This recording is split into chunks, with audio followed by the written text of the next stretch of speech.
मोहतरम सामाइन अस्सलाम वालेकुम। कल हमने सूरतुल बकरा आयत 27 और 28 की तिलावत करी थी और उनका उर्दू तर्जुमा पढ़ा था। आज हम उन्हीं आयत की तफसीर पर बात करेंगे। चलिए वीडियो का आगाज़ करते हैं ताउज़ और तस्मीया के साथ।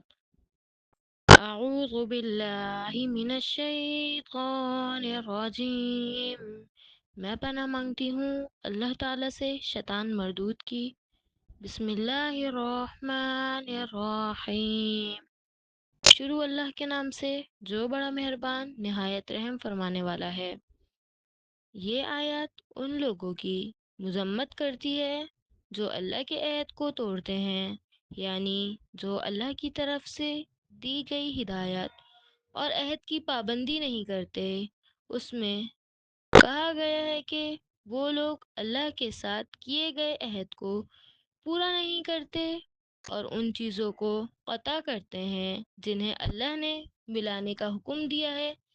इसके अलावा वो ज़मीन में फ़साद फैलाते हैं और अखलाकी और माशरती ख़राबियों का बाइस बनते हैं, और लोगों की ये तमाम खसूसियात उन्हें नुकसान में डालती हैं और वो खसारे में रहने वाले हैं।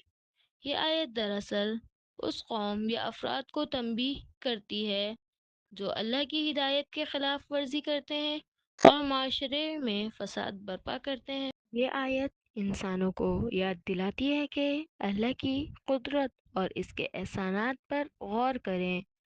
अल्लाह ने पहले इंसानों को मौत की हालत में छोड़ा था, फिर उन्हें जिंदा किया और फिर मौत के बाद दोबारा जिंदा करने का वादा किया।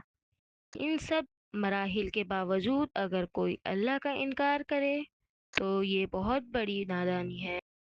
आयत में अल्लाह की कुदरत और इसकी तख्लीकी अमल की याद दहानी है कि अल्लाह ने इब्तिदा में मुर्दा हालत में छोड़ा, फिर ज़िंदगी दी, फिर मौत दी और फिर दोबारा ज़िंदगी देने का वादा किया है। इसके बाद सबको अल्लाह की तरफ वापस लौटना है। इस बात की तरफ इशारा है कि अल्लाह की कुदरत और इसके हिकमत पर ईमान लाना ज़रूरी है, क्योंकि वो सब कुछ करने पर कादिर है और इसके पास हर चीज़ का हिसाब किताब है। अगर आपको हमारी वीडियोस पसंद आई तो हमारे चैनल को सब्सक्राइब करें, वीडियो को लाइक करें और अपने दोस्तों के साथ शेयर करें।